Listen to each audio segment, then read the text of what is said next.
Welcome to the Megacast. I'm Tyler Keefe here in our studios of Civic Center TV and 89.3 Lakes FM, our flagship stations. You can view us live on Civic Center TV on Comcast Channel 15 and AT&T Channel 99. Where you'll also find us in Birmingham, in Bloomfield Hills, and in Bloomfield Township on Birmingham Area Municipal Access. You can also find us on Channel 15 in Southfield on City Cable 15 of Southfield.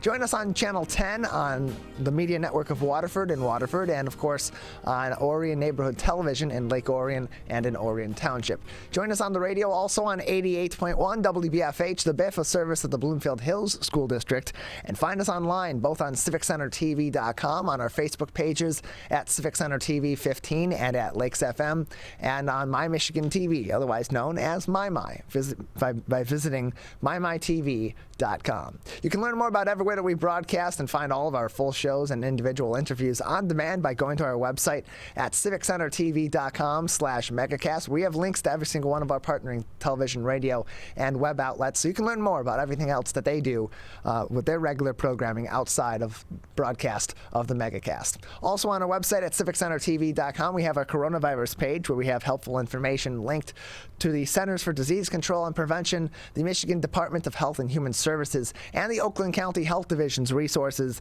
on COVID-19, so you can stay up to date on all the information that you need to know about the pandemic, about precautionary measures that you can take, as well as vaccines, boosters, and so on from those resources, as well as some of our local municipalities here in Oakland County where we originate our broadcast.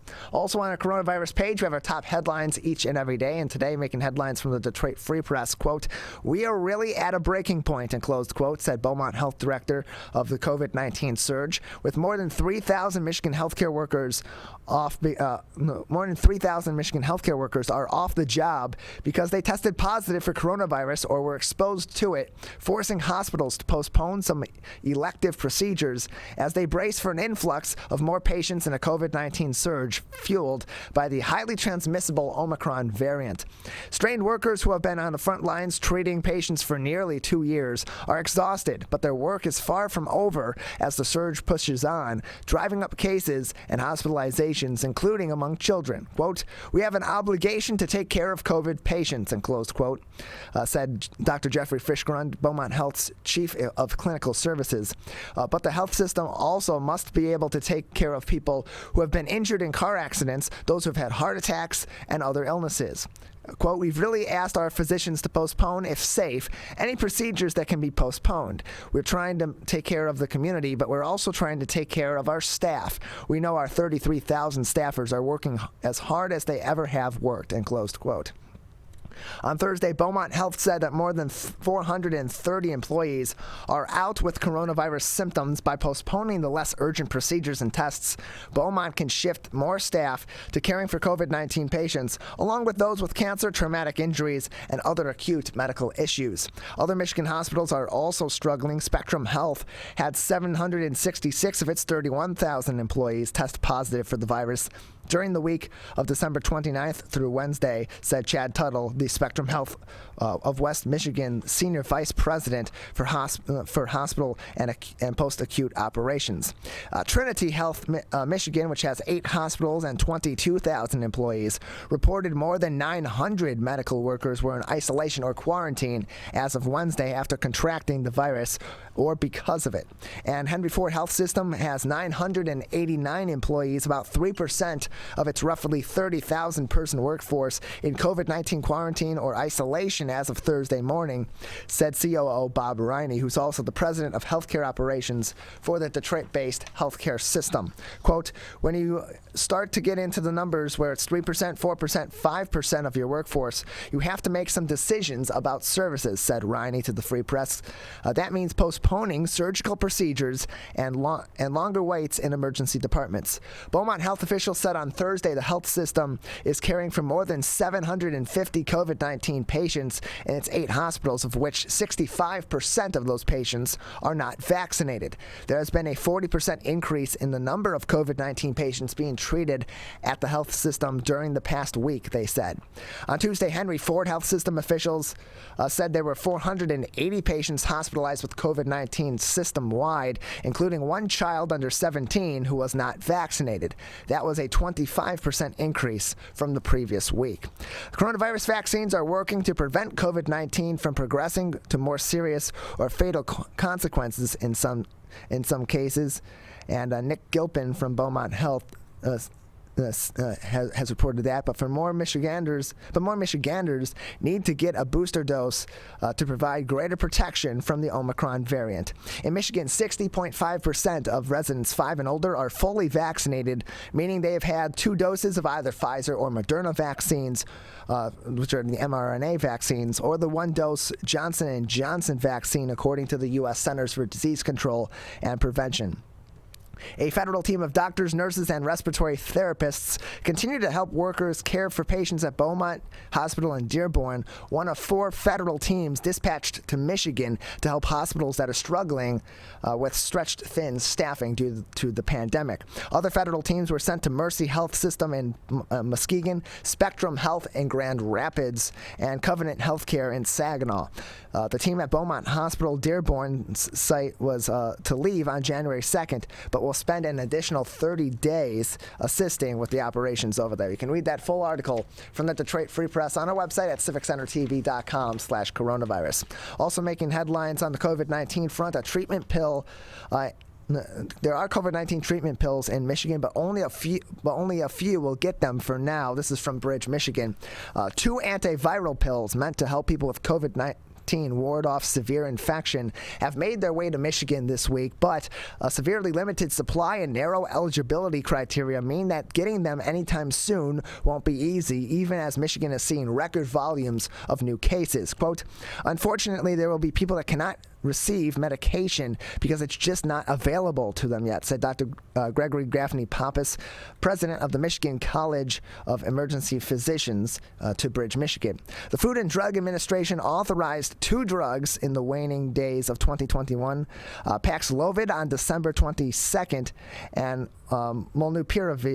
Molnupiravir, which is also known by its brand name Lagevrio, on December 23rd. The Paxlovid pill, approved for people 12 and older with mild or moderate COVID-19, was particularly welcome because early research showed its effectiveness against the new Omicron variant, which is rapidly coursing through Michigan. Manufacturers said shipping supplies of the pills to the states through a tightly rationed federal allocation process, with the first courses arriving in Michigan over the past week. As of Monday, the state had allocated just 1,600 courses of Paxlovid, which manufacturer Pfizer reported is 89% effective against hospitalizations. It also received 7,480 courses of Molnupiravir, which has a far lower 30% effectiveness rate, according to the U.S. Department of Health and Human Services. A handful of federally qualified health centers, which serve mostly low-income and underinsured residents, will receive allocations directly from the U.S. Department of Health and Human Services, said Ann Scott, operations officer for the Michigan Primary Care Association, which represents those clinics. Even though the federal government has reportedly doubled its order, it's unclear how many courses are targeted for Michigan and when they will arrive. The next shipment is expected on January 10th. That is according to the Michigan Department of Health and Human Services. Lastly, making news at our website at civiccentertv.com/coronavirus. This is from the Detroit News. Oxford High School is adding safety measures and renovating its school ahead of its scheduled reopening. Enhanced security measures and a district-based psychiatrist are among the changes families of the Oxford Community School should expect when high schoolers return for in-person classes this month for the first time following a November 30th shooting rampage. School officials noted during a virtual town hall on Thursday that future beefed-up security measures could include ammunition-sensitive dogs at schools and a random sweep in parking lots and on school buses. The plan changes and others under review come in response to the most deadly school shooting in the country since 2018. A Oxford High School sophomore is accused of opening fire inside the high school, killing 4 students and wounding 6 others and a teacher. Residents, parents, and others were invited on Thursday to ask questions and participate in a poll regarding their concerns ahead of the gradual return to classes next week for high school students at a different building before they return to the high school on the week of January 24th. Officials touched on extensive physical renovations at the high school, including new carpeting and quote-unquote calming colors and textures that are expected to be completed by January 17th. Until then, high school students will renew their studies at the district's middle school and attend remote classes by computer. High school seniors will be provided with first semester grading options of pass-fail grades that they would have received, or an option to improve their grade. Officials have also noted extensive damage occurred in a hallway in the high school, requiring work in more than 25 classrooms before reopening. The district is planning to host 3 open house opportunities for Oxford high school students and families to visit the renovated high school building together before January 24th. For 2 weeks, January 10th through January 21st, Oxford High, Oxford Middle School, and Bridges, its alternative high school, will be on quote-unquote alternative hybrid schedules at the middle school building, said Oxford Community Schools Superintendent Tim Throne in a letter to families this week. The Oakland County Sheriff's Office and Oxford Village Police have committed to increasing a public safety presence at the school, officials said. Among mental health resources in place, the school district plan is to have a psychiatrist on site at the middle school to meet with students and also travel to other schools in the district. Still to be addressed is what other types of security enhancements are needed. While clear backpacks are now required for middle and high school students, some parents on Thursday argued that it's not sufficient to keep a weapon from being smuggled into the school and indicated more needs to be done for school safety. Jim Lemond, Assistant Superintendent of Student Services, on Thursday said the expense of metal detectors was not a consideration, but rather how they are implemented at 54 entrances at the high school.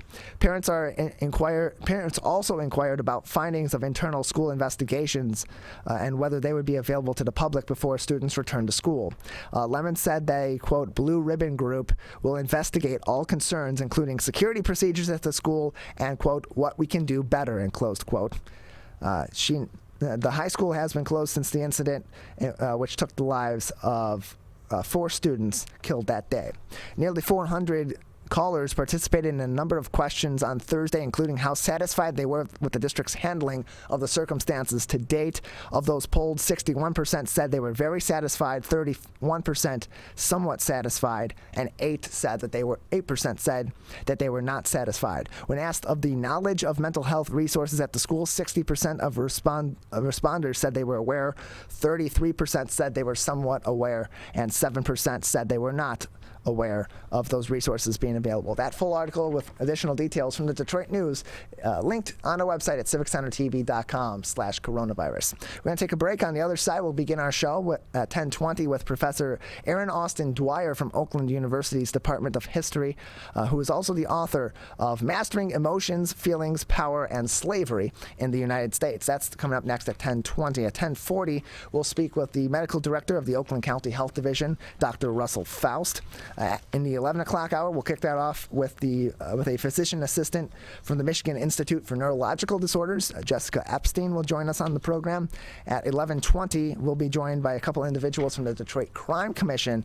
And then at 11:40, Rebecca Selman and Witt from the Detroit Historical Museum will join us. And that will be all coming up next on this Friday edition of the Megacast. When times get dark, we can't see the help that's all around us.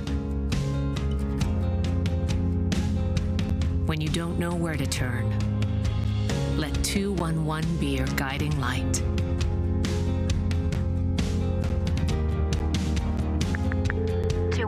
How can I help you? Our guides are ready to connect you with the help you need.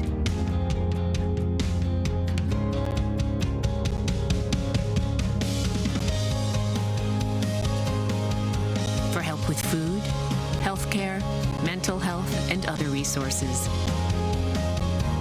call 211 or visit 211.org. 211. Get connected, get help.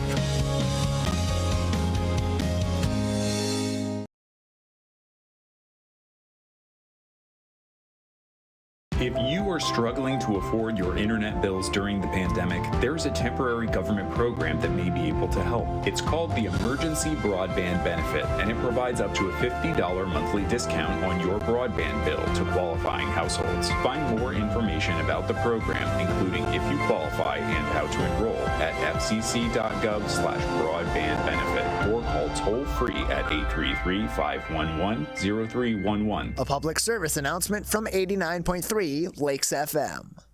Whether you're the city, the county, or the Huron River Watershed Council, we work together to protect water resources for everyone. Most of the pollution entering our rivers is carried by rainwater that runs off roads, parking lots, and rooftops. a rain garden helps catch stormwater runoff. Rain gardens and their plants help dirty runoff soak into the ground. You can do your part to help keep our water clean. Learn about rain gardens and native plants. So consider a rain garden in your home landscaping. Catch the runoff with a rain garden. There's one water, and it's ours to protect. I couldn't breathe at all. There was lots of talk about putting me on a ventilator. I thought I was gonna die. I was 39 weeks pregnant and had a scheduled C-section. During that time, I got COVID and was hospitalized for a month. I had a blood clot in my lungs. It caused me to go into right-sided heart failure. I was really scared. I kept texting my husband and my mom, telling them how scared I was, and I was worried that he was gonna grow up without a mom. And then I was worried if, when I did get home, that he wouldn't know who I was.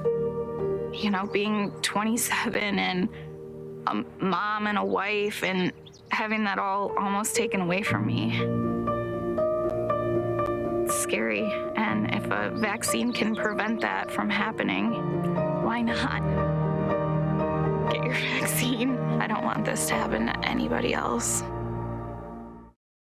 A message from the staff of Michigan's Crime Victim Compensation Program. Anyone can be a victim of crime and suffer lasting trauma, physically, emotionally, and financially. But you are not alone. If you're struggling financially due to a crime, we're here for you. Find out if you qualify for crime victim compensation. Call 877-251-7373 or visit michigan.gov/crime-victim. A message from the Michigan Department of Health and Human Services, Division of Victim Services. Welcome back to the Megacast. I'm Tyler Keefe. You can learn more about our show, including everywhere that we broadcast, and find all of our full episodes and individual interviews on demand by visiting civiccentertv.com and clicking on our Megacast link. Joining us now is Professor Erin Austin Dwyer. She is the Oakland University Department of History professor and also the author of Mastering Emotions, Feelings, Power, and Slavery in the United States. Erin, thank you for being with us today. Thank you for having me. Good morning. Appreciate having you on. So as I mentioned, you're the author of Mastering Emotions, Feeling, Power, and Slavery in the United States. Can you tell us, just give us a synopsis about what people can expect to learn from reading your book? Sure. You know, I think people often think about emotions as being something that we feel individually, that they're simply a feeling that's maybe, our physiognomy. I feel sad, I feel happy, I feel afraid. And so what this book is looking at is how emotional norms are established beyond just what we feel individually, these sort of collective rules about how we should or shouldn't feel, and moreover, how power operates through emotions, specifically looking at the antebellum South. So again, I think it's easy to see emotions as being at odds with reason, and yet what we really see when you look at examples, whether it's from slave narratives or documents from slaveholders from the United States, what we see is that emotions were really fundamental to the system of slavery, both to how slaveholders perpetuated slavery and kept it in place, but also that emotions were really critical for enslaved people as they tried to survive being enslaved and even escape slavery. And so that's really, I think, one of the contributions beyond being a history of slavery. I think it's really a work about what power emotions have and the work that emotions do in society. And so, as you were beginning the research for this book, as you were beginning the writing process, you relied heavily on primary sources, particularly those of the feelings of both slaves and slave owners at that time. Why was it important for you when telling this story about the different feelings and emotions of the slavery era in the United States to incorporate both of those perspectives in telling the story? Great question. Yeah, because I think it's obvious, it's maybe more obvious how slavery is impacting the emotions of enslaved people. I mean, the tragedy of having your family separated at the auction block, having a loved one sold away from you, the fear that so many enslaved people experienced, the anger of seeing either yourself or a loved one be whipped by an overseer or an owner. Those emotions, I think, are really clear. But what I kept finding in my research was that slaveholders are also how they're expressing love to one another, how fathers and sons are expressing pride and bonding is often happening around slavery and enslaved people. Family feuds start in fights over enslaved people. And so rather than sort of teasing out just the feelings of enslaved people, I thought it was important to analyze how this system of the emotional norms of slavery was shaping both enslaved people and slaveholders. And sometimes it's knowingly that enslaved people are playing off the jealousy or the anger or creating these family feuds in order to try to escape slavery or to gain some modicum of control over their lives. And were there any, along those lines, were there any surprises that as you went through these primary sources and you kind of captured those stories from both angles, from both the angles of those that were enslaved and those that were owners of enslaved people at that period of time, were there any surprises that you found in the dynamics that were between people on both sides of that coin that maybe aren't commonplace in our discussions about slavery in the United States? Yeah, I initially was really interested in looking at situations where a slaveholder was related by blood to enslaved people. I was looking at some plantations in Louisiana in particular, where it was an incredibly common phenomenon because any child born to an enslaved woman was automatically born into slavery. And so you have so many children who are blood relatives of their owners, blood relatives of the children that they're growing up around.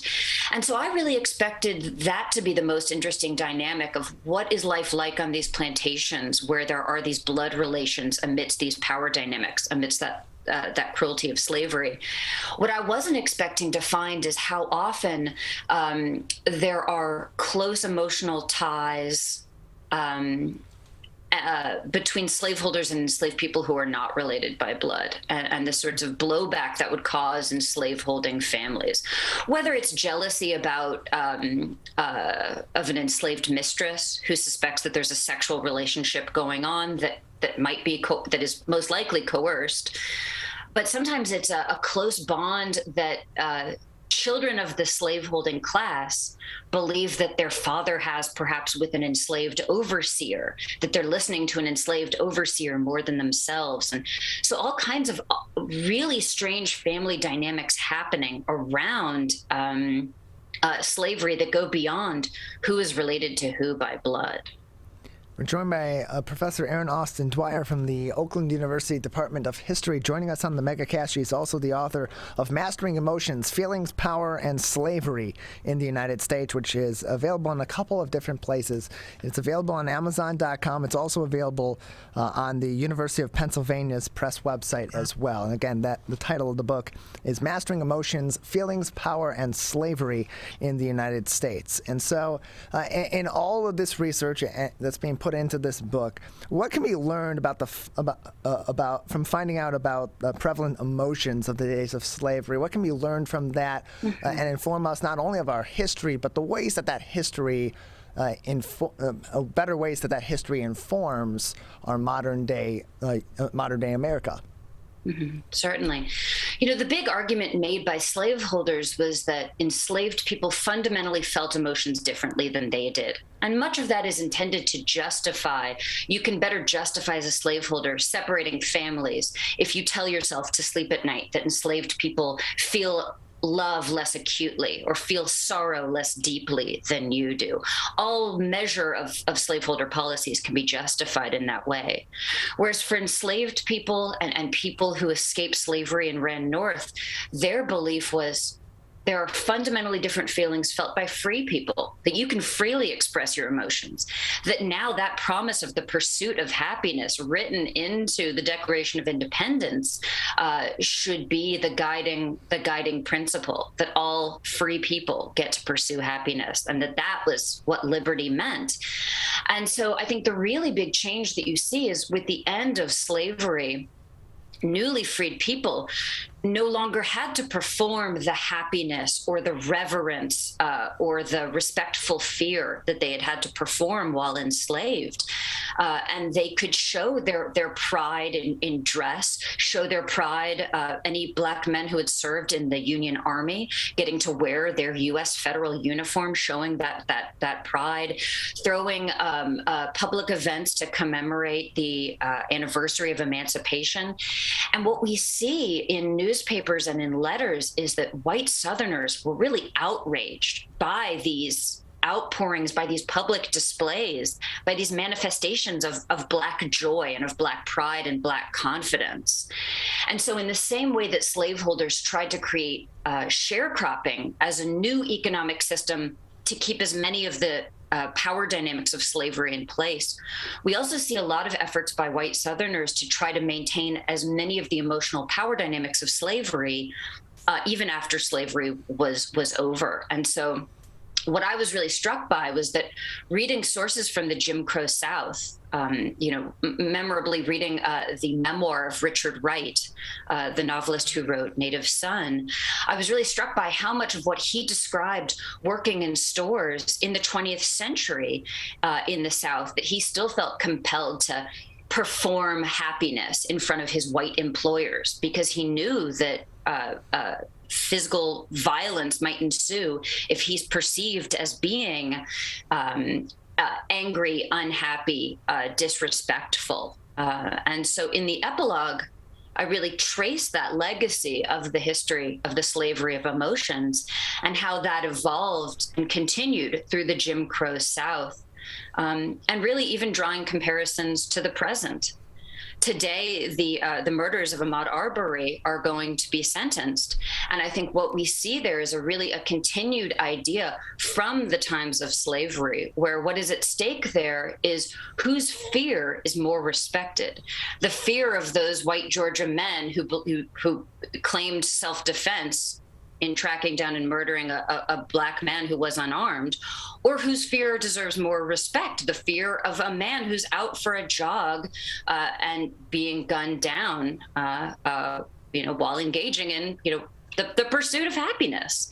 And so I think we see that continuation, that continued discussion and these long-term reverberations of these ideas about emotional power dynamics. We're joined by Professor Erin Austin Dwyer from the Oakland University Department of History. Joining us on the Megacast again, the book is entitled Mastering Emotions, Feelings, Power, and Slavery in the United States. And it gives a really interesting perspective on the history of slavery in the United States, which has informed all eras of history in our country, from, of course, dating all the way back to the Revolution, certainly through the Civil War era and the Civil Rights era, but even today, as you had said, there's so many parallels to this era. What first inspired you, particularly when you were going into the planning of writing a book about slavery in the U.S., to focus on the emotions of slavery and how that impacted both the institution of slavery in the United States and the history both then and thereafter? Yeah, I mean, that's such a good question. And a lot of it stems from the fact that I was born in Alabama and raised in Louisiana, and I felt a really just a deep need to examine this history that is still so fundamentally shaped American politics, American economics, American society, the institution of slavery, and to really understand that institution. I think it's really, you can't understand present day America. You can't understand American history without understanding the history of slavery. And so it was wanting to unpack and examine those relationships and examine those power dynamics. And as I say, it was while I was working on that an advisor gave me a book on the history of emotions about the French Revolution. And he said, I know this is about the French Revolution, but bear with me. I think this will help. And it really was that intersection of thinking about the history of slavery, but also thinking about how power dynamics operate through emotions that set me on this course. So I think, yes, this is a piece of history of slavery, certainly, but I think it's also really about how emotions operate in power dynamics, how those in power use emotions and emotional norms to try to maintain a measure of control, norms about what we should be afraid of, whether or not we should express happiness or sorrow. But that also there are ways that we negotiate power through emotions as well that marginalized people have used throughout time. And it's important to find new angles to approach looking at history as well, so that you can learn about our history, about world history, about history of certain topics from as wide of a point of view as possible, and have as much information on that topic as you possibly can in order to understand how it informs our past, our present, and our future. And so when you see situations like we have in places like Florida, certainly in Texas, where there are proposals or even laws in place trying to limit how much of the slavery era of the U.S. is being taught in schools. What are your thoughts on that, being that it's such a critical pillar of the lessons of American history? It's scary as an educator to feel as though ideas are being criminalized. On the one hand, yes, it's really, that's how powerful this history is, that it's so scary to some. But I really don't understand how we can't just sit down and examine that history and sit with the ways that it makes us feel uncomfortable. It's okay to feel uncomfortable about this past. I tell my students in many of my lectures, when we're talking about whether it's the Middle Passage, when we're talking about slavery, when we're talking about the Trail of Tears, we're talking about some of the cruelest things that people have done to one another throughout time. But we also, I think, see some of the inspiring ways that people respond. I think we learn from those past injustices in order to identify injustice in the present and not perpetuate it in the present and in the future. I really, in many ways, I see it as a sort of continuation of school segregation that, in the same way that 60, 70 years ago, we had people fighting school integration. Well, now it's just really one or two generations removed, don't want that story to be taught to their children. So it really, we have to stop being so afraid of ideas and be willing to have open discussion about our past. And really, it's why I assign as many primary sources as I do. You let the sources speak for themselves to see this is our American past. What can we learn from it as we move forward as a nation? We're joined by Oakland University history professor Erin Austin Dwyer, who is also the author of Mastering Emotions, Feelings, Power, and Slavery in the United States. Erin, just another couple minutes with you before we'll say goodbye. For those that are interested in purchasing a copy of Mastering Emotions, where can they find your book? You can find it on the University of Pennsylvania Press website, along with many other great books. You can go to bookshop.org, which is a great consortium of independent bookstores that I love to use to support local businesses, especially during this challenging time for many local businesses. And of course, you can find it on Amazon.com as an ebook and as a physical copy.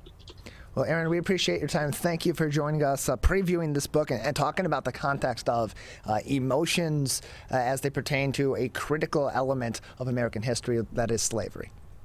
Thank you so much for your time, and thanks for letting me talk about my book, baby. Absolutely. Again, you can find that book on bookshop.org, on Amazon.com, as well as on the University of Pennsylvania Press website. And the book is, again, entitled Mastering Emotions, Feelings, Power, and Slavery in the United States. We're going to take a quick break. On the other side, we will be joined by the medical director of the Oakland County Health Division, Dr. Russell Faust, to talk about the continuing pandemic, the impact of the Omicron variant on our hospital systems, on the future of us dealing with COVID-19 here in Oakland County, but also in the state of Michigan, the U.S., and the world. That is coming up next. You're watching and listening to the Megacast.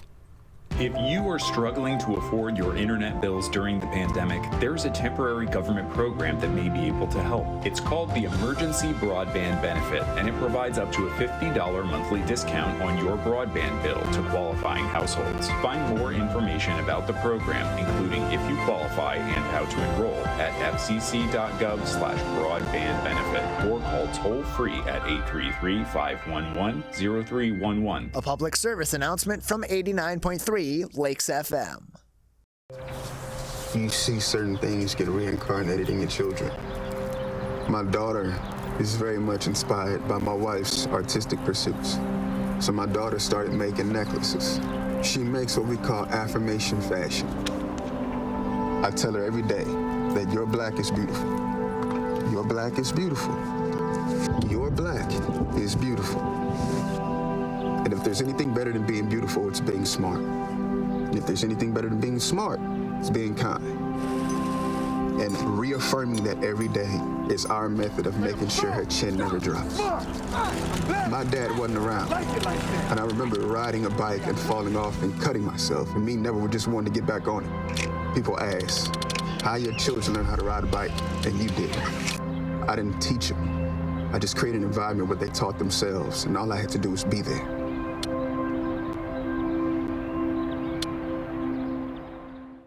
Whether you're the city, the county, or the Huron River Watershed Council. As partners working together to protect our water resources, we agree. Pet waste is a source of harmful bacteria in the Huron River. When it's left on the ground, it can wash into the storm drains. These lead directly to our streams. No filters, no treatment. Here's one thing we know that can help keep our water clean. Pick up pet waste and trash it.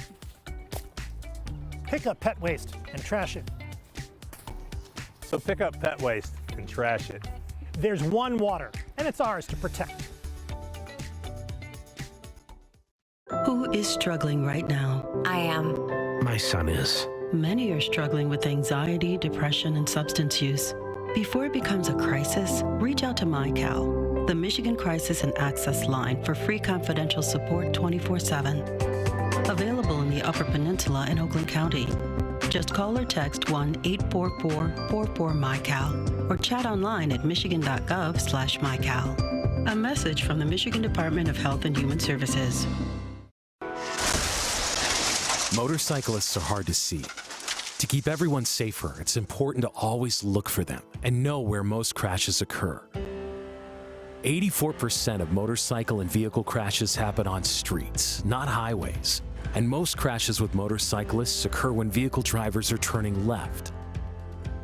So before turning, especially to the left, make sure you look for motorcyclists. Then look again. It could save a life. To Sophia and Gabriel, even though these old knees can't follow on your adventure to the forest today, these flowers represent my love. These stitches and threads join us together. And wherever you see a flower, a bird, a beautiful tree, know that my love is with you. Make the forest part of your story at a park near you. Find one at discovertheforest.org. Welcome back to the Megacast. I'm Tyler Keefe. You can learn more information about our show at civiccentertv.com/Megacast. And you can also keep up to date on everything going on with the COVID-19 pandemic, including the spread of COVID-19 in our local area here in Oakland County, across the state of Michigan, and across the U.S., as well as more information on vaccines, booster shots, and other precautionary measures that you can take to prevent the spread of COVID-19. Joining us now to talk about that and more as well is Dr. Russell Faust, the medical director Director of the Oakland County Health Division, with us once again on the Megacast. Dr. Faust, thank you for being with us. Tyler, hello again. Thanks for welcoming me. Thanks for the introduction. Absolutely. So let's start with where we're at in the COVID-19 pandemic, because from December 20th to the 2nd of January of this year, Oakland County's had the highest surge in COVID-19 cases that's had since the pandemic began, over 21,000 cases. So just where are we at, particularly in Oakland County, but really across the board at this point in the pandemic, with the Omicron variant being much more transmissible, albeit maybe not producing as severe of symptoms as the Delta variant? Yeah, well, I'm glad we're starting with the bad news, because that is bad news. In the last month, we have literally doubled the number of cases that we see on a daily basis here in Oakland County. And, you know, that's, I don't think that's unique. That's pretty well statewide and pretty well nationwide. I suspect that represents the high infectious Omicron variant, although we need to understand that identifying the Omicron variant requires genomic sequencing. So when we have positives here based on our PCR or antigen testing, we send those to state, and they take anywhere from when we swab to getting the result back upwards of 2 weeks. And so we're usually a couple weeks behind based on how fast Omicron transmits. It's likely higher, more widespread than we know at today. So we won't know for a couple weeks. Right now, the number that we're getting back from state is about, so this is from 2 weeks ago, right? Or more. The number is Omicron makes up about 2% here in Oakland County of the positive cases. The fact is, because of that enormous surge in number of cases, we suspect that most of those are now Omicron, and we'll know in a couple weeks. We're joined by Dr. Russell Faust, the Medical Director of the Oakland County Health Division, joining us on the Megacast. On a wider scale, because the Omicron variant is spreading rapidly, not only here in Oakland County and throughout the state of Michigan, but around the U.S. and around the world, we have seen reports in other places that Omicron the Omicron cases have not been as severe as cases of the Delta variant or others. Is that something that we're finding to be the commonality of this? And with that being the case, if that is the case, then how does that impact our approach going forward from a public health standpoint? Because there's going to be greater spread. You would presume there's going to be greater spread because it's more transmissible, but the threat of severe symptoms may not be as severe. Well, there are a lot of variables in that answer. That is, right now we have far more people vaccinated than we have had in the past, say when we're looking at Delta data. We're well over 70% across all populations here in Oakland County, and in some populations over 90% vaccinated. So it's difficult to answer that question, but let me just say that you're correct. Around the world and in other jurisdictions that have experience, they're fairly well saturated with Omicron, they're reporting a less severe clinical picture. Now, what I don't want to do is give the idea that folks shouldn't get vaccinated because this is no big deal. This is still a big deal. That is, the number of people that are being hospitalized is enormous. All of our hospitals are saturated right now. Many are above census. That is, their emergency departments are in so-called overflow, where they have beds in the hallway or even people on ventilators that are in the emergency department, not up in the ICU where they really should be. So let's not downplay the severity of this Omicron wave. However, I need to stress that if you're fully vaccinated plus have had your booster, your immunity to even Omicron is optimized. And we really need to get that message out. Everybody needs to be optimized, maximize your immunity. Because even if Omicron won't be the last variant for SARS-CoV-2, there are more coming. every active infection generates more mutations. Every active infection produces more variants.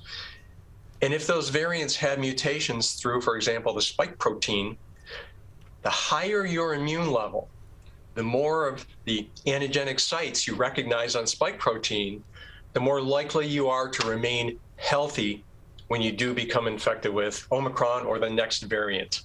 And right now, if you're maximally vaccinated, even if you get infected, a so-called breakthrough, it will keep you healthy, out of the hospital, off a ventilator, and alive. And the vast majority of people that are being hospitalized due to COVID-19 infections right now are unvaccinated. And that was the case 6 months ago. It's still the case.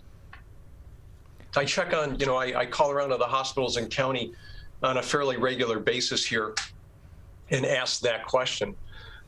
The folks that have breakthrough infections, that is, are fully vaccinated and boosted, who are hospitalized, fall into basically one big category, that is, they're elderly with comorbidities, or the other category is they're immunocompromised, either from disease process or from medications treating disease. So the vast majority, again, are unvaccinated.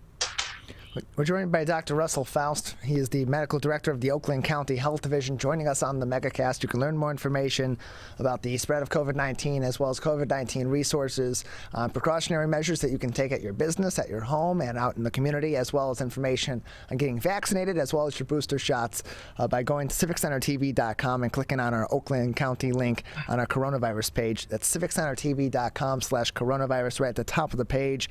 We have links to Oakland County, the state of Michigan, and the CDC resources. And so, Dr. Faust, we continue to get reports from our hospital systems of their continued overwhelming battle with COVID-19 and the ways that it's not only affecting treatment of COVID-19 in their hospitals, but of other acute medical issues or severe medical issues like heart attack or stroke or major injuries or even minor injuries that come into their ERs or come in other ways. And what we're also seeing now, especially with the more highly transmissible Omicron variant being in play, is more hospital employees are having to leave the space because they become infected or they themselves become ill due to COVID-19. Just today, we had a report from the Detroit Free Press. Beaumont Health, 430 of its 33,000 staff are out. Spectrum Health on the west side of the state, 766 of its 31,000 staffers. Henry Ford, also locally here in Metro Detroit, 989 or 3% of its roughly 30,000 employees are out. So with that being the case, more people in the hospitals because of COVID-19 and because of other issues, people unable in those cases, while these hospitals are being pragmatic about taking care of the most present issue being COVID-19 and those most severe health issues. And then on top of that, having hospital employees, medical officials that are on these front lines also having to bow out because of COVID-19. Just how much more severe of a situation does the spread of more highly transmissible variants like Omicron or maybe others that will come along after Omicron, how much more of a strain does that put on our public health systems and our private health systems' abilities to prevent this pandemic from becoming more deadly than it already has been? So in other words, just how bad is it? Yeah. How bad will it become? It is bad right now. I will say this though. We met on this topic nearly 2 years ago now, Tyler. Yeah. I didn't think we'd be here having this conversation 2 years later. But the good news is that compared to a year ago, say, or a year and a half ago, right now when folks need to be hospitalized for COVID-19 complications, the hospitals are so much better at managing them. That is, your risk of fatality is less than half of what it was a year or a year and a half ago. That is, we have medications now. We have the monoclonal antibodies that are still effective. We have vaccines that are keeping people healthier. We have various oral antiviral medications now that are being pushed out. So, I think that's the good news. I did want to kind of branch off on emphasizing this one thing, the fact that so many people, especially in, well, everybody, but it's affecting our hospitals, our healthcare systems. Our staff are becoming infected. The fact is, they're not becoming infected while they're wearing masks on the job. They're becoming infected when they're out and about. Now, I'm sure you've recognized this when you're out of the store. You may be the only one in a mask. I certainly am when I'm out with my family, and we'll be the only ones in a large store in a mask aside from the employees who are required to mask. Masks work regardless of what variant we're discussing here. That is, masks still work for Omicron. Masks work. Distance still works. You know, we've learned enough. There are no big secrets here. There's no rocket science involved here. We know we have the tools to keep everybody healthy. We've got great vaccines, boosters. We've got monoclonal antibodies and oral antivirals, but we have masks, and these will always work. And, you know, I will say this, there are some things being circulated on, I won't name the sites, but social media right now saying that cloth masks and surgical masks no longer are effective, and that's absolutely false. They're very effective, 70 to 80% protective. So people need to mask, get everybody vaccinated, and we'll all be safer and we'll get through this pandemic. We're joined by Dr. Russell Faust. He is the medical director of the Oakland County Health Division, joining us on the Megacast. And so, yeah, I wanted to touch on the mask situation, because we have heard, we have seen those reports come in. As you mentioned, that the reports that certain kinds of masks that we've been using, cloth masks, surgical masks, are ineffective, are false. But we have heard other reports that while those masks are better than nothing, particularly with the Omicron variant, that other masks such as KN95 or N95 masks may be better at preventing the spread of the Omicron variant. Is that the case? And if so, why with this variant is there that difference? So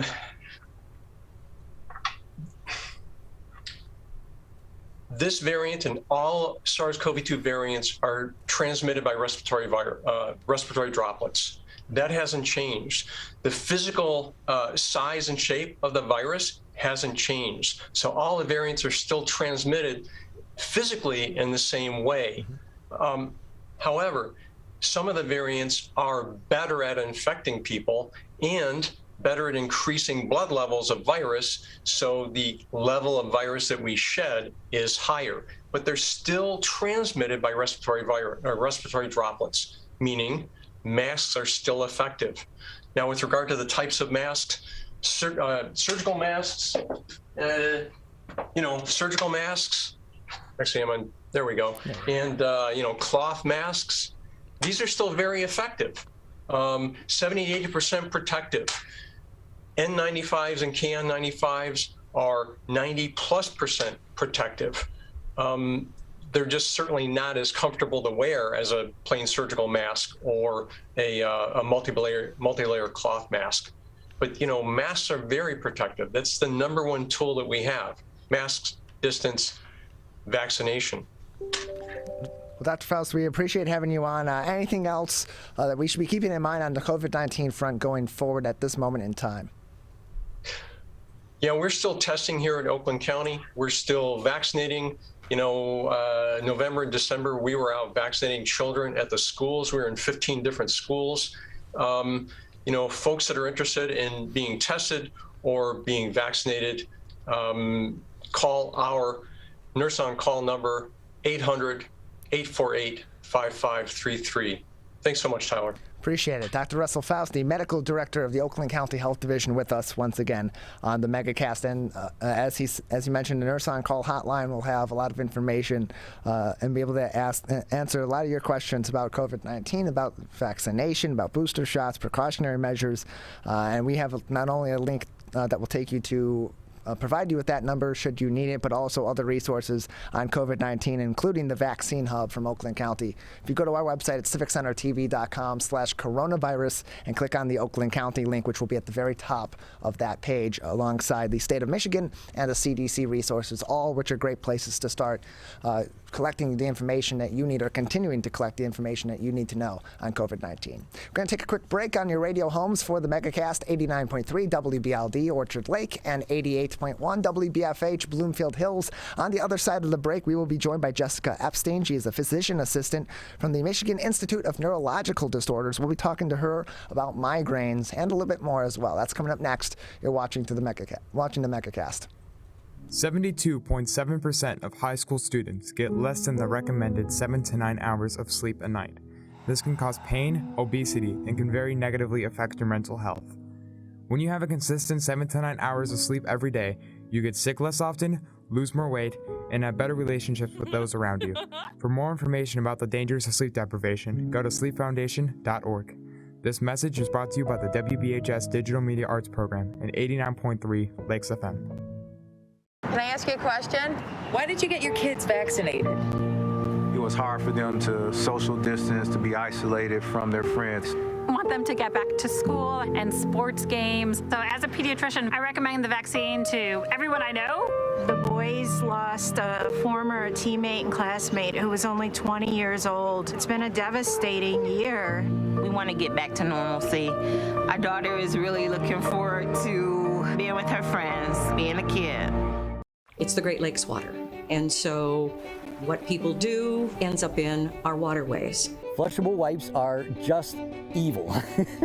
They should be thrown away. They're impossible to destroy, and they can cause significant problems. One of the main things when you're cooking is to not dump fats, oils, and greases down your drains. They stick to the sides of pipes. They stick to everything they come in contact with. Don't put it down the sink. There's one water, and it's ours to protect.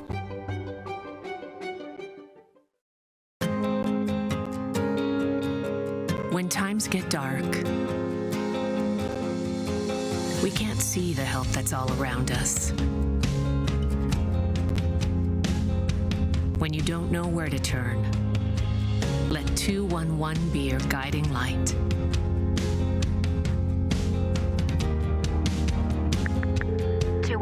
How can I help you? Our guides are ready to connect you with the help you need.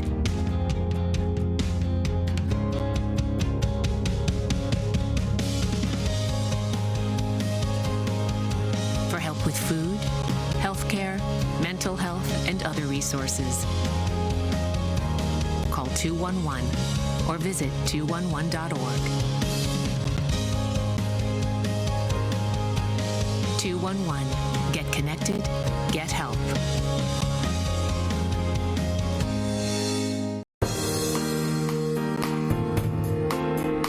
Welcome back to the Megacast. I'm Tyler Keefe. You can learn more about our show by visiting our website at civiccentertv.com and clicking on our Megacast link. There we'll provide you with links to all of our partnering television, radio, and web outlets all throughout the state of Michigan, and also to links where you can find our full episodes and each and every individual interview dating all the way back to our first shows in March of 2020. There as well, civiccentertv.com/megacast. Joining us now is Jessica Epstein. She's a physician assistant from the Michigan Institute of Neurological Disorders. Joining us on the Megacast. Jessica, thank you for being with us today. Hi, thank you for having me. Appreciate having you on. So go ahead and give us a little bit of background on the Michigan Institute for Neurological Disorders, some of the services that you provide, and specifically why they have a center that looks almost exclusively at headache and facial pain.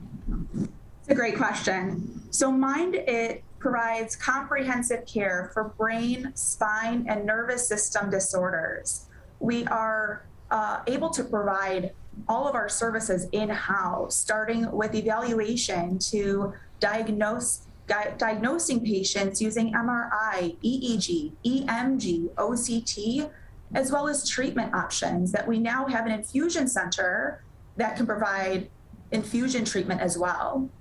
The reason for having a center now for headache is because it's one of the most common disorders in neurology. How many people out there have had headache or migraine? And I believe it's underdiagnosed and undertreated. And I think there are so many new options out there now that we can provide to all of these patients. So what are some of the symptoms, particularly of migraine, that differ from the typical headache? Anyone can have a typical headache. Headaches usually resolve with over-the-counter treatment. They don't recur. Migraine is often recurrent. It's debilitating. Migraine is something that progresses over time, comes and goes, and often associated with additional features. So then, how common are migraines? You mentioned that most people will get regular, ordinary headaches, or will get the occasional headache. But how common is it for somebody to have migraines, or even more specifically, recurring migraines? Well, migraine in general is often recurring. Okay. It's something that happens on a regular basis for my patients. And when it's undertreated or not treated, it can become more frequent, becoming a chronic problem. It is one of, like I said, one of the most common neurological conditions. And I think most people just associate their migraines maybe with headache, because it might not be as severe for them as it is for a friend or a family member. But that doesn't mean that they don't still suffer from migraine themselves. We're joined by Jessica Epstein, a physician assistant with the Michigan Institute for Neurological Disorders, joining us on the Megacast. And so are there any risk factors that put people more likely at risk for suffering from migraines, whether it be men versus women or certain age groups? Yeah, good question. So there is definitely a genetic component to migraine. There are also outside triggers or factors that might be different for everyone individually, whether it be certain smells or bright lights. Also, it is more prevalent in women. It can affect all ages. I primarily treat just adult patients, but when they come to me initially, they will tell me that they recall having their first migraine at 5 years old. We're joined by Jessica Epstein. She is a physician assistant from the Michigan Institute for Neurological Disorders with us on the Megacast, talking about migraines. And so what factor does genetics play in somebody having migraines? Can migraines be more progressive from environmental circumstances, or is it typically through genetics that somebody becomes more susceptible to a migraine? I would say it's more common with genetic component. But just because someone doesn't have a family history of migraine doesn't mean that they won't develop migraine. Personally, my mom has migraine. I don't suffer from migraine as much as she has over the years, but I've still experienced migraine over time. And one of those features that I want to mention is migraine with aura. You can have migraine with or without aura. Aura can present in a variety of ways, oftentimes with visual disturbance. There was one time that I started experiencing wavy lines out of the peripheral vision for me, which was a new thing. And even though I know what migraine with aura is, for someone who's never experienced it, it can be scary. And so what are some of the treatment options for migraine? Because not only are these reoccurring, but for some people, or in some cases, they can be more severe in one area than another, or one time than another. Yeah, absolutely. So we've had treatment options including antihypertensive medications, so blood pressure medications, anti-epileptic medications, so seizure medications, or antidepressant medications. Those are the typical oral medications that we've been using to treat migraine for many, many years. Luckily now, over the past few years, we now have a new development of CGRP antagonists. So these are monoclonal antibodies that are different from those oral agents. We have 3 medications that are once monthly injection. Now the patient, I teach them how to inject themselves at home on a once monthly basis. Some people are hesitant to do that themselves. And we're now lucky enough to have an infusion-based therapy in that same category that we offer here at Mind for patients that don't want to utilize a medication such as those. We have procedural approach, nerve blocks, sphenopalatine ganglion blocks, occipital nerve blocks. We can do trigger point injections or even Botox. We're joined by Jessica Epstein, the physician assistant at the Michigan Institute for Neurological Disorders, joining us on the Megacast. And for those that would be more interested in home remedies or homeopathic solutions to migraine or treatments for migraine, are those also available? Absolutely. You know, a lot of patients will tell me that they respond quite well to using some ice on their neck, ice over their head, where the pain might be located for them. My mom has one of those headache hats that you put in the freezer. Rest is often helpful in a dark space, quiet space. Some patients even are interested in pursuing a supplemental option that they can get over the counter. And so what is the effectiveness? I know you said some people respond better to some versus others, that's present with any medication or any treatment for anything really, but for migraines in particular, have you found, or has your team at the Michigan Institute for Neurological Disorders found that the treatments that you typically have in your office versus those homeopathic or home medicine treatments, which are more effective in treating but also preventing migraines? I wish that's a loaded question because everyone is different, right? Sure. So treatment options are not cookie cutter, and you have to try sometimes multiple things or things in combination to achieve most benefit. So there isn't one versus another that I feel personally is significantly better than other options. We're joined by Jessica Epstein, physician assistant from the Michigan Institute for Neurological Disorders, including their services that specifically look at headache and facial pain. And so, Jessica, for you, what interested you in pursuing treatment of headache and other facial pain, such as migraines?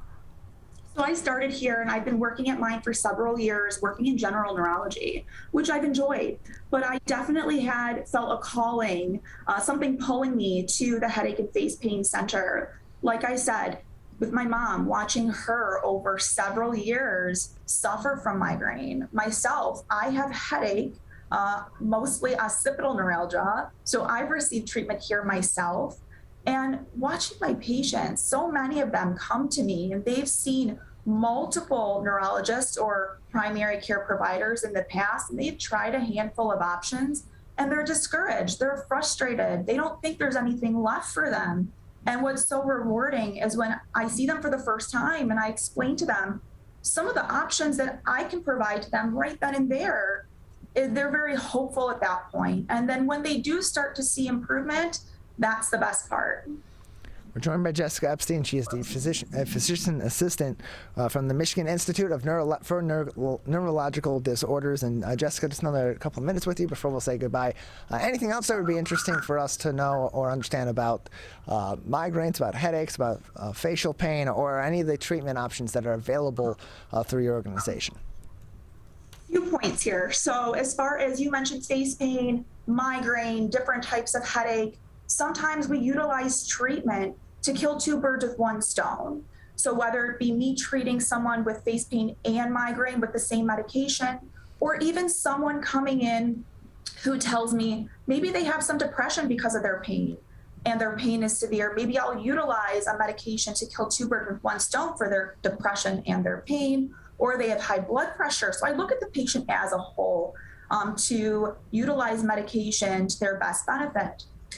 What I would take away from this, if nothing else, is you might be suffering with headache or migraine or face pain or any neurological condition, and you may have seen someone in the past and you might be discouraged. Please don't be discouraged. Come see us at Mind and see what we can offer you, because there's new developments all the time. And I'd be happy to offer you some of the options, treatments that we can provide and make your life more functional, make you happier. Well, Jessica, we appreciate your time. Thank you for joining us and telling us more about migraine in particular, but also about headaches and other treatment options that are available for facial pain, for headaches, for migraines, and more over at the Michigan Institute for Neurological Disorders. Thank you so much for having me on. Appreciate it. We're going to take a quick break. On the other side, we will be joined by both Ellis Stafford and Stephanie Yates from the Detroit Crime Commission to talk more about the major issue nationally, but also here in the state of Michigan, of human trafficking. That is coming up next. You're watching and listening to the Megacast. We may come from different organizations, but we work together to protect the Huron River for everyone. Neighborhood storm drains carry water directly to local creeks and streams. No filters, no treatment. Storm drains also help reduce street flooding when it rains. So clearing storm drains and the areas nearby of trash and leaves helps keep them for rain only. It is easy to do your part by adopting a storm drain. Find a storm drain, check it, and clear it every month. So keep storm drains for rain only. There's one water, and it's ours to protect.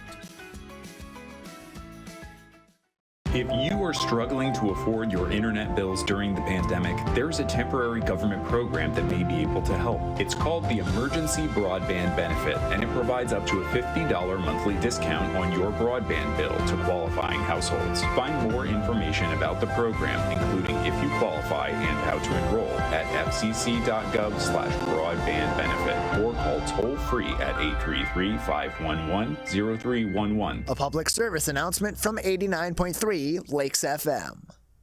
We as Michiganders feel connected to this resource in a way that I think is really powerful. Conservation starts with a caring, committed community. For me, it's peaceful to have a relationship with the river. Every single one of us has a role to make sure that those waterways stay safe and healthy, being careful about what goes down the storm drain. Just even eliminating some of your single-use plastic makes a difference. There's one water, and it's ours to protect.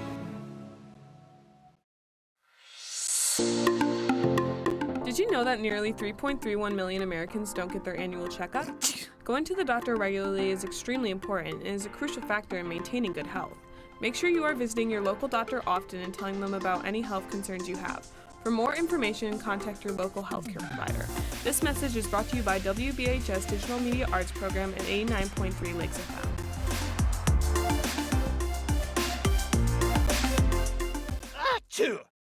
People are getting out to walk and bike in higher numbers.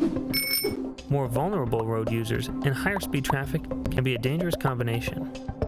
Crash severity has increased, so if you're driving, be sure to slow down and look for people. There's no need to speed. If you're biking, ride with traffic. If you're walking, avoid stepping into the road if possible. If you have to walk in the street, walk facing traffic. Learn more at walkbikedrivesafe.org.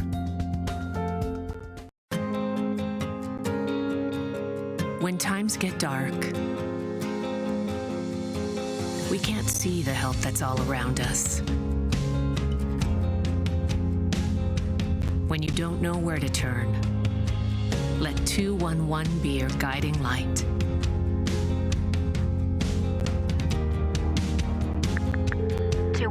How can I help you? Our guides are ready to connect you with the help you need.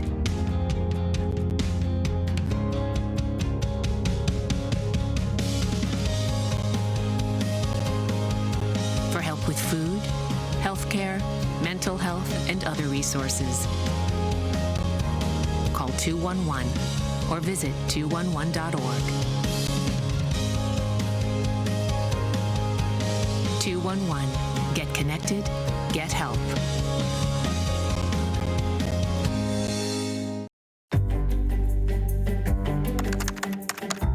Parents do a lot of worrying. Get your kids caught up on childhood vaccines to protect them from these 14 preventable diseases, and you'll have 14 fewer things to worry about. Vaccines are safe and effective and save lives. So let's get caught up on vaccines and worry about something else. Get the facts at ivaccinate.org. We may come from different organizations, but we work together to protect the Huron River for everyone. Most of the pollution that goes into our rivers is carried by rainwater that flows off of roads, parking lots and rooftops. The leaves and bark of a single tree can retain a surprising amount of rainwater. Depending on its size and species, it could be 100 gallons or more. It is estimated that an urban forest can reduce annual runoff by up to 7%. Here's one thing that we know can help keep our water clean. Plant a tree. Plant a tree. Plant a tree. There's one water, and it's ours to protect.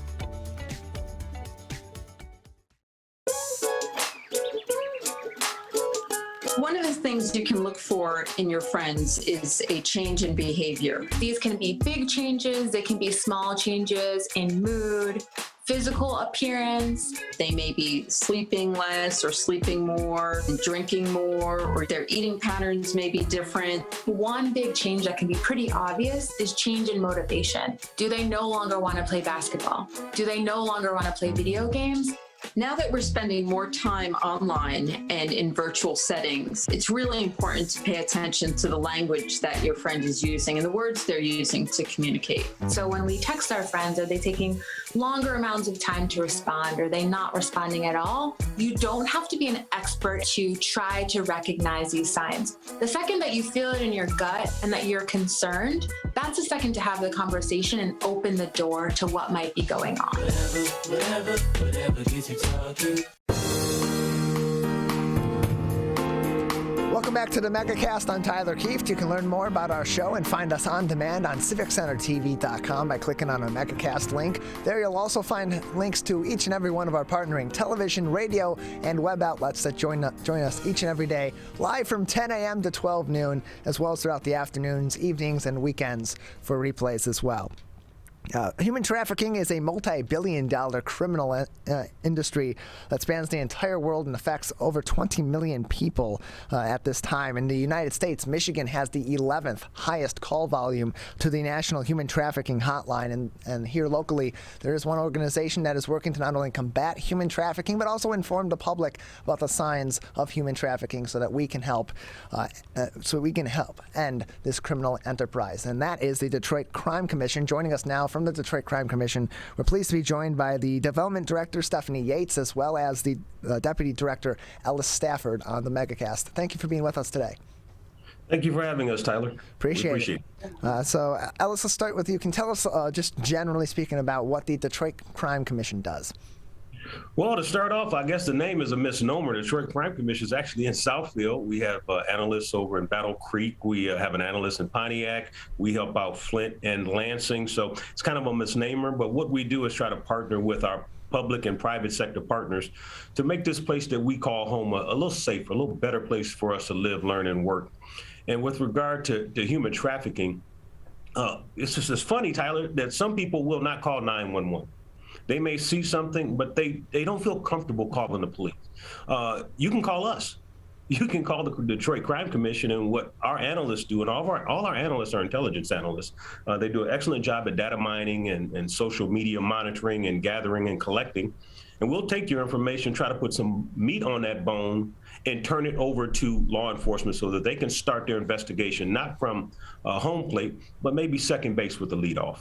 And so the signs of human trafficking can be different from situation to situation. But generally speaking, what should arouse suspicion of people in the general population when they're seeing the behavior of others out in the community, that somebody may either be a victim of human trafficking or may be perpetuating human trafficking?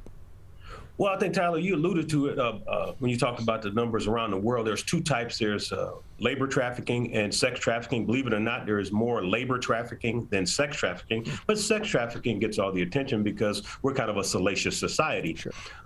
That being the case, for those who don't know what this looks like, just imagine this. You have a young lady, because it's typically young ladies. They're being controlled. They won't make eye contact. They're usually head down. As a human trafficker, I need to control my person, my product. Human traffickers are not much different than drug dealers. They have a product that they need to sell. And in some cases, they might not know exactly who their clientele is, who they can market to. Therefore, they have to generally put out what I have to sell, and that's usually a human being. Look for women that don't want to make eye contact, that don't have a purse. that may be inappropriately dressed. On TV, they make signs, they give you the illusion that they're abused. Not all of them are abused. Some people that are being trafficked could be your next door neighbor. Your next door neighbor who's been slowly what we call turned out. Somebody has approached them, offered them a life of glamour and riches. And next thing you know, they're doing sexual favors for their friends. And that guy or that woman is getting the money. In fact, one of our largest cases, we called her the Madison Heights Madam, actually came out of, I think that's Macomb County, where she had like 200 some odd women around the country working for her. And I like to add this, there is a difference between escort, being pimped, and human trafficking, two of which are more closely aligned than the other. Being pimped and being a victim of human trafficking what they have in common is there is no free will. That lady, that young boy, and yes, it happens to young boys too, they don't have any free will. Escorts, it is up to that. They have a free will in what they decide to do and not do. So, and real quick, what you're looking for in your neighborhood, since COVID has occurred, a lot of people weren't traveling in your neighborhood. What you want to look for are houses that all the blinds are always closed. You never see the females. If you do, you do not see them unescorted. They always have somebody with them. You're going to have all sorts of male traffic, usually males, coming in and out of the house all times of day and night. Unlike a drug deal where it's 2-3 minutes and you're gone, these folks might be in that house 10, 15, 20 minutes. Next guy, and this goes on all the time. Like I said, you never see the lady. That's when you want to probably call your local law enforcement. But if you don't feel comfortable, the Crime Commission is always a resource for you. We're joined by both Ellis Stafford and Stephanie Yates from the Detroit Crime Commission joining us on the Megacast. And so, Ellis, continuing on, you mentioned COVID-19 has had some impact on the way that human trafficking may look, but in general, on both the occurrence, the perpetuation of COVID, of human trafficking, as well as the way that it looks. How has all of that across the board been affected by this ongoing pandemic now as we're approaching 2 full years of this? Well, labor trafficking is still up. There was a slight dip. I was just looking at the numbers on Polaris. It's still up. But it did because people weren't traveling. People weren't purchasing goods and services anymore. Some of the places where you see significant labor trafficking, I hate to say it, is here in Michigan, where they used to bring in pre-COVID workers from around the world, but that worker didn't have their own visa. They did not hold their own visa, which you're supposed to hold and surrender upon demand. Some other third party would be holding their visa, collecting their checks, i.e. human trafficking. As far as hotels, with people traveling less, you didn't have as much hotel traffic. It kind of went underground, believe it or not. It went to cyberspace. A lot of folks we have a tool that allows us to monitor and gather social media data. We've seen some of it on social media, seen that pick up. It doesn't matter if you shut Backpage down, they open another page. They have a product, they have to sell it. So it's moved somewhat to cyberspace. But again, in order for this to make money, I need to have my product, which is usually a female, hook up with somebody else. So we can't be physical in cyberspace. So I'm gonna have to either come to you, you come to me, we meet in a hotel, but it's still there. It's not as prevalent, it's not as obvious, but it's still there. So then let's bring in Stephanie Yates. She is the development director for the Detroit Crime Commission, also joining us on the Megacast. Stephanie, what programs are in place through the Detroit Crime Commission, in particular to prevent and to counteract human trafficking here in our local area? So right now, the Crime Commission has a group of women. There are Women's Task Force, and they are women in the community who care about this, and they're mortified about human trafficking, and they want to bring awareness to our community. And so I have about 20 women who every year we get together, we join each other, and we discuss ways in which we can raise funds for the Crime Commission. And this is going on our 3rd year now, where we plan an event called Sound the Siren. And normally we do it in January. The first year was in downtown Detroit, and it was, in person. And then of course COVID hit. And last year we did a virtual event and did really well with our fundraiser. And we bring in survivors of human trafficking. This year, we're going to move our event because of COVID to May, and we're going to do it on May 20th, and it's going to be at Bowers Farm, and our theme this year is Join Us to Give the Boot to Human Trafficking. It's a Western kind of themed event, and we raise about $40,000 to $50,000 for the Crime Commission. It'll be it's an event, and people can come and join us.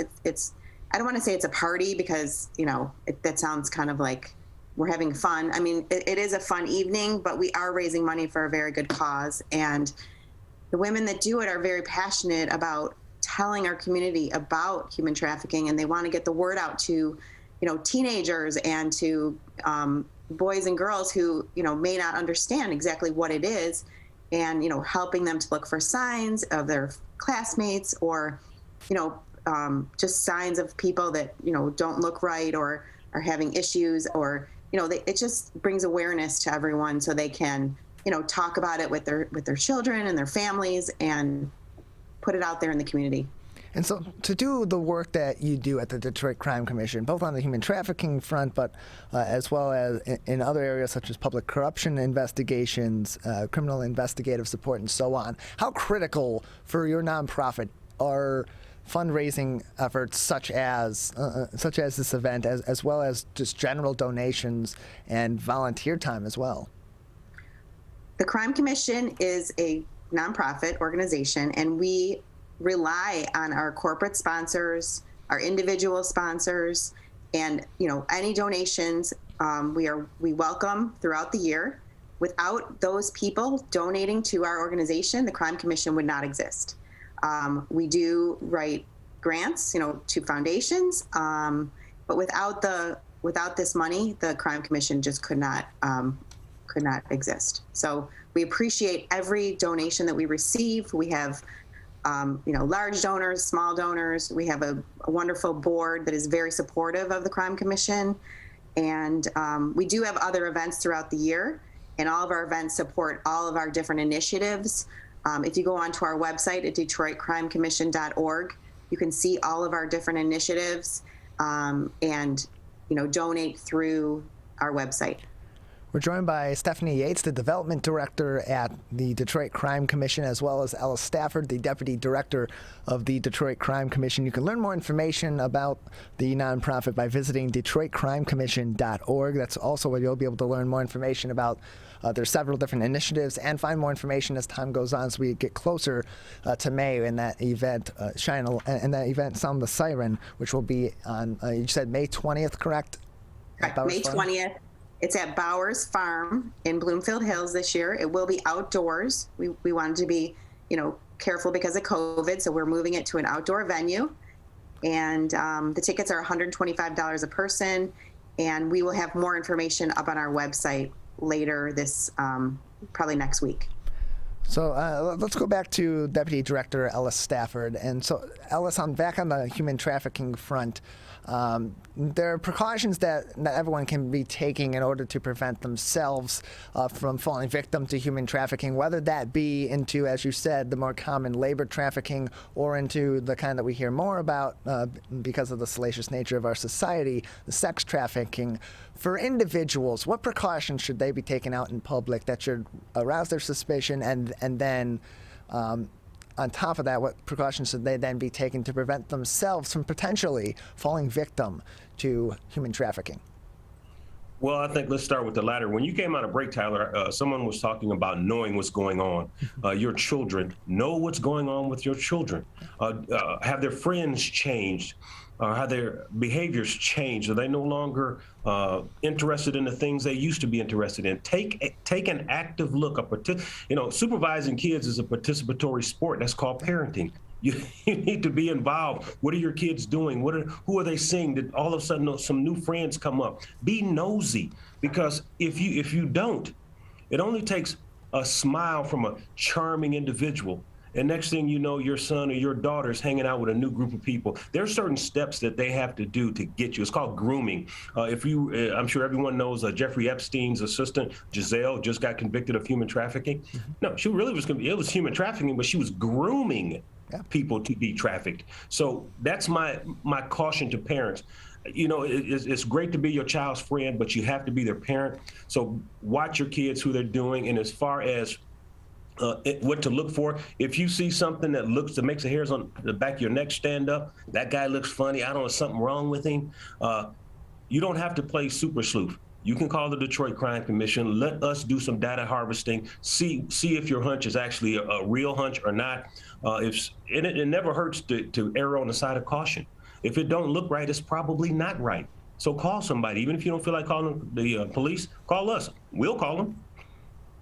And so, Aldous, on the topic of discussing these precautions with your children, what age do you recommend, or does the commission recommend, to begin talking about human trafficking? And then how do you approach this? Because it's not a new issue, but it is, I would imagine, a difficult issue for parents to bring up with their children, to inform them about one of the many dangers that is present in our community. I don't think there's a hard and fast age, but once your child, and it's, like I said, it's usually women, young ladies, once they start to develop, there are some people out there that the scum of the earth that like children, and I have no respect for those individuals. But really, when they start to develop and they're getting out on their own, that's when you want to have that conversation. You want to be nosy about their friends.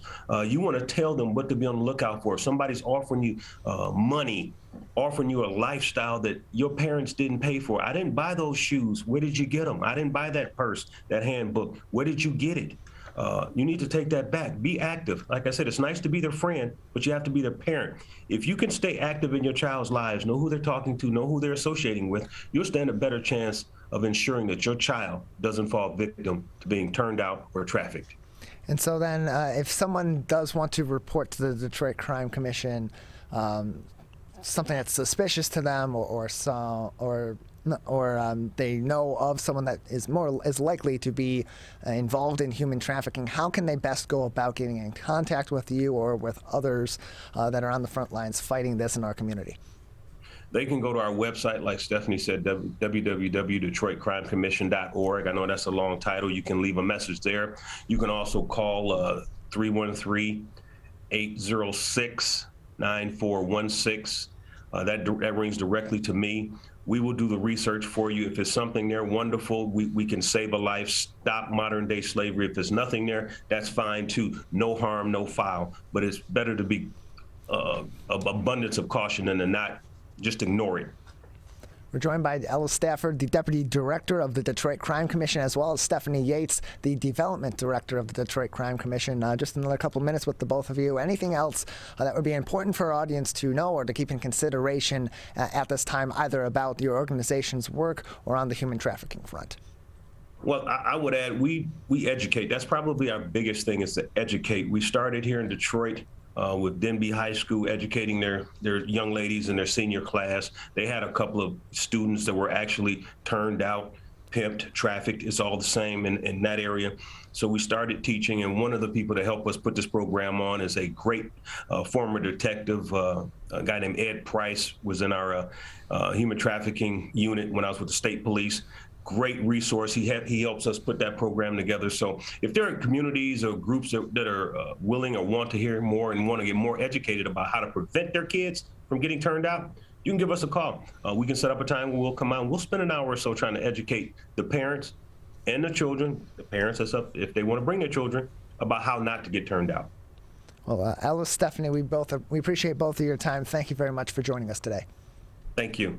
Thank you for having us. Thank you. Again, you can learn, you as well, and again, you can learn more information about the Detroit Crime Commission, as well as how you can get in contact with them, learn more about their events, donate to their organization should you decide to do so, and more by visiting their website at detroitcrimecommission.org. We're going to take one more final break today, and then on the other side, we'll be speaking with the Chief Strategy and Marketing Officer of the Detroit Historical Museum, Rebecca Salmon-Witt, joins me next. You're watching and listening to the Megacast. Today, it is easier than ever to join Michigan's Organ Donor Registry and help build a bridge of hope for organ, tissue, and eye donation. Just one person can potentially save or help improve the lives of up to 75 people. By joining, your legacy could be the gift of life. Sign up today at michigan.gov/SOS or at any of the more than 145 Secretary of State self-service stations located across Michigan. Be part of Michigan's Bridge of Hope by adding your name to the Organ Donor Registry. When times get dark, we can't see the help that's all around us. When you don't know where to turn, let 211 be your guiding light.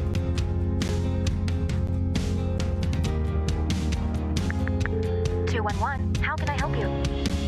Our guides are ready to connect you with the help you need.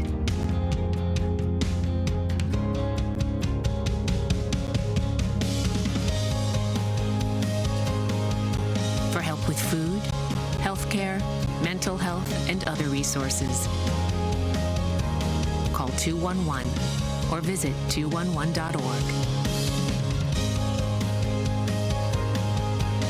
211. Get connected, get help.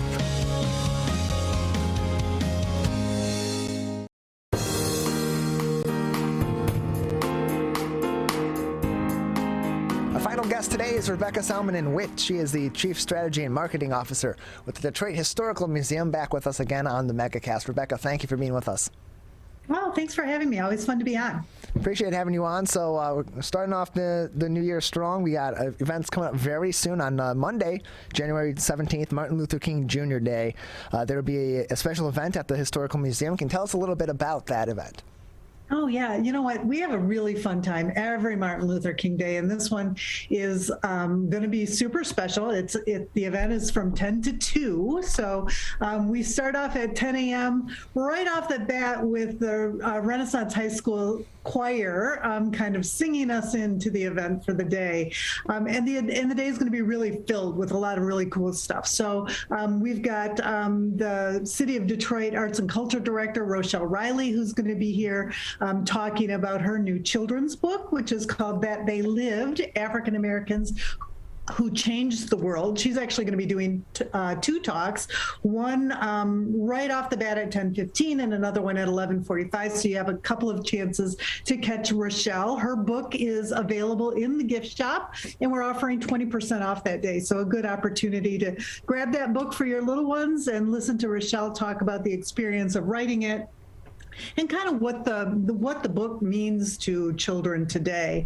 We're really looking forward to having her there. There's going to be guided tours. If you are interested in coming for MLK Day and you're an adult, guided tours of our award-winning Detroit 67 Perspectives exhibition. Those will be going off at 10:30, 11:15, and 12:30. So lots of opportunities to see Detroit 67 and get kind of that guided interactive experience with that exhibit. It's a special exhibit, and even if you've seen it before, it's well worth another trip through, especially with one of our really awesome docents. There's going to be more live performances, so we're going to have some dancing in the house, some additional singing. Elisa Glazer is going to be with us, who's a spoken word poet. She'll be performing that day, and we kind of end the day perfectly for Dr. King's birthday with cupcakes and singing of the birthday song right at between 1:30 and 2. The day wraps up at 2 p.m. So a lot of fun on the 17th for Martin Luther King Day. Yeah, a lot of fun on that event, and a lot of fun every day with other events and happenings at the Detroit Historical Museum. You can learn more information by visiting DetroitHistorical.org. And so, Rebecca, given the situation we're in with COVID-19, with rising cases here in Michigan and across the U.S. Due to the Omicron variant, have there been any changes in the way that the Historical Museum operates, particularly for events like this Martin Luther King Jr. Day event, or even just walk-in visitation? For sure. Well, masks are required.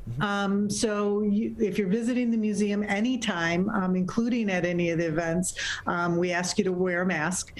And for events particularly like these, we really work hard to limit the numbers of people who are allowed to come to the event.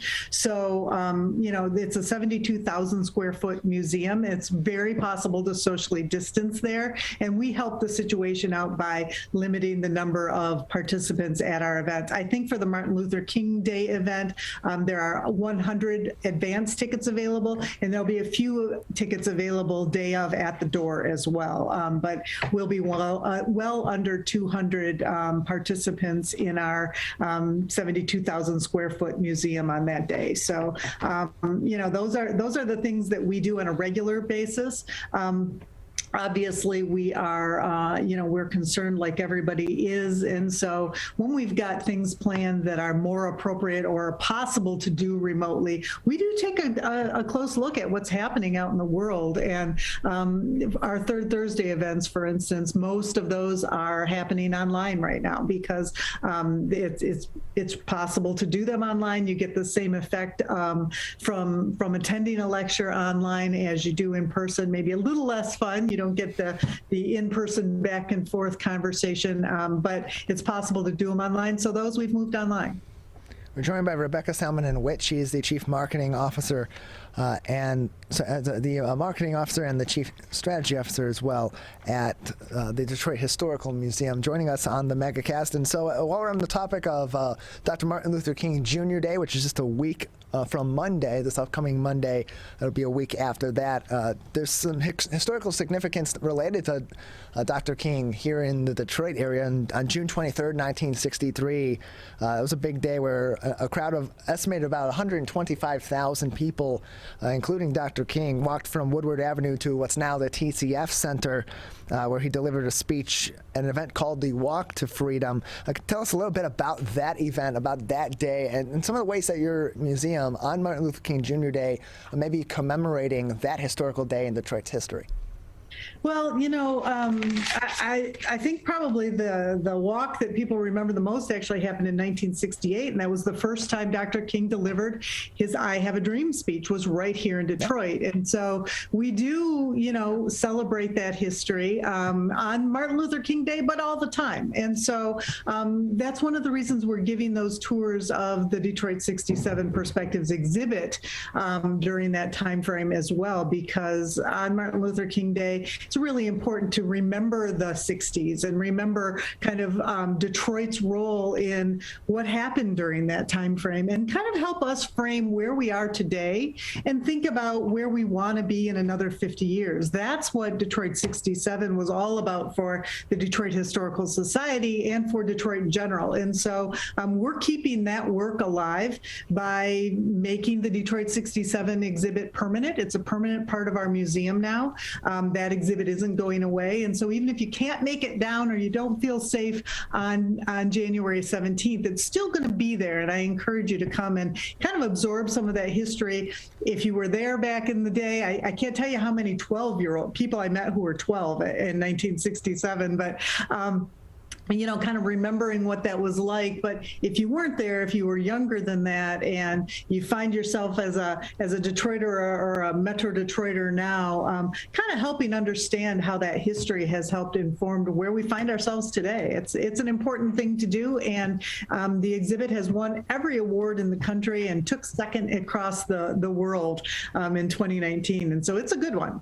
We're joined by Rebecca Salmonen-Witt. She is the Chief Strategy and Marketing Officer at the Detroit Historical Museum. You can learn more information about the museum, including its permanent exhibits, such as Detroit 67, by visiting their website at detroithistorical.org. And so, Rebecca, there's other great events that are coming up later on in the month as well. On January 23rd, the Ship Models exhibit at the Dawson Great Lakes Museum will be opening. Can you tell us about that exhibit and what people can expect to experience when they go and they experience that exhibit at the Dawson Great Lakes Museum?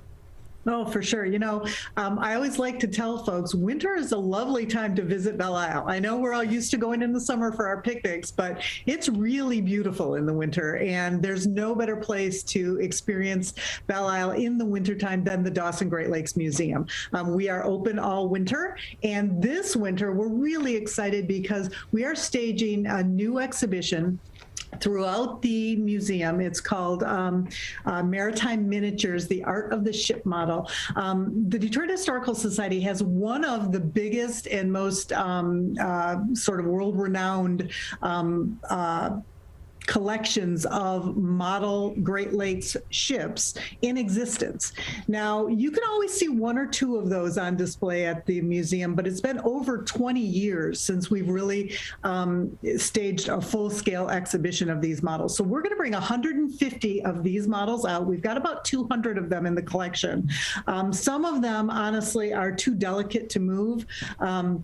They are in need of repair and conservation.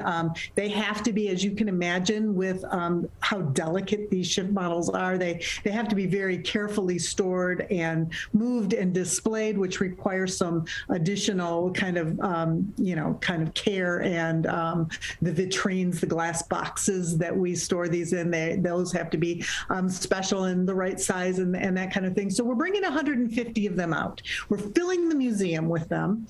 And there are some really special ones. The oldest model we have was built in 1854. So think about a guy making a model. The ship that he made a model actually stopped sailing in 18.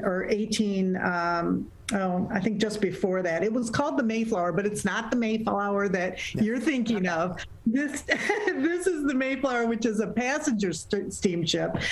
It was operated by Michigan Central Railroad, and it went between Detroit and Buffalo. So this guy made this very intricate model in 1854. He displayed it at the Michigan State Fair and actually won a medal for it. So that medal you'll be able to see from the 1854 State Fair is mounted on the front deck of this model, and that's going to be in the museum for you to see. We've got another model, the Le Griffon, which is a model of the very first sailing ship ever to be built and launched in North America. So this thing was built and launched in 1679. It was launched in, the Niagara River. It sailed on its maiden voyage and disappeared, never returned to port after its maiden voyage. So this model is one that really helps historians understand how French-made sailing vessels of the time looked and operated and kind of the scale of those models.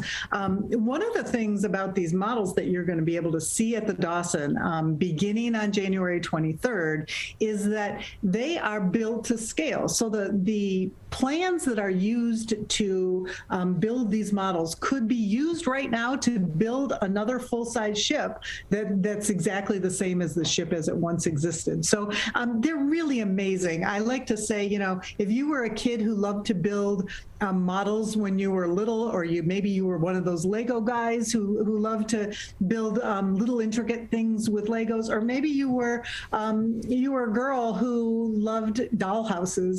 These models really appeal to all of those things.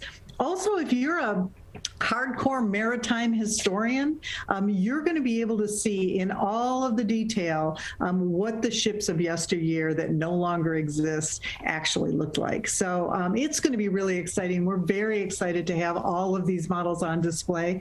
As I mentioned, we've got 150 of them. We don't have all 200 of them because some of them require conservation. And because of that, we're actually charging a $5 admission fee to the museum during the run of this exhibit, and all of those funds are going to go directly to conserving the rest of those models. So the next time we stage an exhibit like that, we can pull all 200 of them out. So we're really excited about the opportunity. We're joined by Rebecca Salmon-Witt. She is the Chief Strategy and Marketing Officer at the Detroit Historical Museum. You can learn more information by visiting detroithistorical.org. And so, Rebecca, given the circumstances of the pandemic, are your regular listed hours the same? Have they changed? What are they at this time? Our regular hours that you can find on our website, detroithistorical.org, have remained the same. So at the Dawson Great Lakes Museum, we are open Friday through Sunday, 10 to 5. At the Detroit Historical Museum, which is on Woodward Avenue, and that's where our MLK celebration is going to be, we're open Thursday through Sunday, so an extra day at the main museum.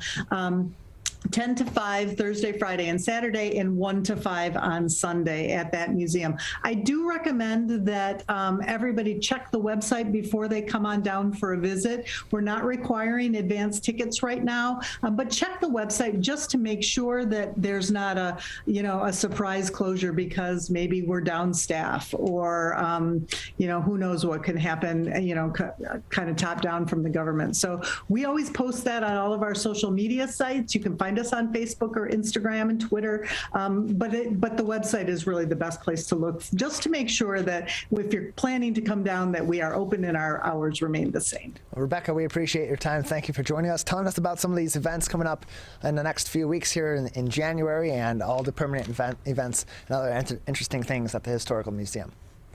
Thanks for having me. It's always great to be here, and I appreciate the opportunity to tell you about all the fun things we're doing. If you are struggling to afford your internet bills during the pandemic, there's a temporary government program that may be able to help. It's called the Emergency Broadband Benefit, and it provides up to a $50 monthly discount on your broadband bill to qualifying households. Find more information about the program, including if you qualify and how to enroll, at fcc.gov/broadbandbenefit, or call toll-free at 833-511-0311. A public service announcement from 89.3 Lakes FM. Whether you're the city, the county, or the Huron River Watershed Council, we work together to protect water resources for everyone. Most of the pollution entering our rivers is carried by rainwater that runs off roads, parking lots, and rooftops. A rain garden helps catch stormwater runoff. Rain gardens and their plants help dirty runoff soak into the ground. You can do your part to help keep our water clean. Learn about rain gardens and native plants. So consider a rain garden in your home landscaping. Catch the runoff with a rain garden. There's one water, and it's ours to protect. I couldn't breathe at all. There was lots of talk about putting me on a ventilator. I thought I was gonna die. I was 39 weeks pregnant and had a scheduled C-section. During that time, I got COVID and was hospitalized for a month. I had a blood clot in my lungs. It caused me to go into right-sided heart failure. I was really scared. I kept texting my husband and my mom, telling them how scared I was, and I was worried that he was gonna grow up without a mom. And then I was worried if, when I did get home, that he wouldn't know who I was. Being 27 and a mom and a wife and having that all almost taken away from me. It's scary, and if a vaccine can prevent that from happening, why not? Get your vaccine. I don't want this to happen to anybody else.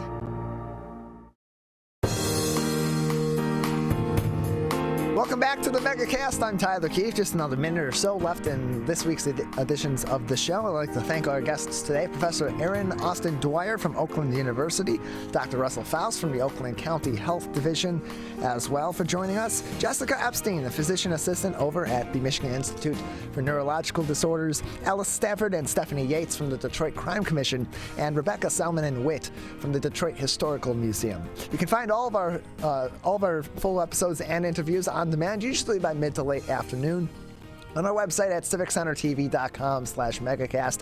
You can also find important information and up-to-date information on COVID-19, as well as our top headlines about other news across the state of Michigan on our website at civiccentertv.com/coronavirus. Big thank you to our crew, our studio producer and board operator, Calvin Brown, with me in here each and every day from 10 a.m. to 12 noon. Jared Clark over at the offices of My Michigan TV and Troy, our Zoom producer. Larry Nyland, our producer, the king of television himself, for scheduling our show and getting us and the guests ready each and every day, and Maddie Mushkin out at Master Control. That is going to do it for this week's episodes of the Megacast. We will return on Monday at 10 a.m.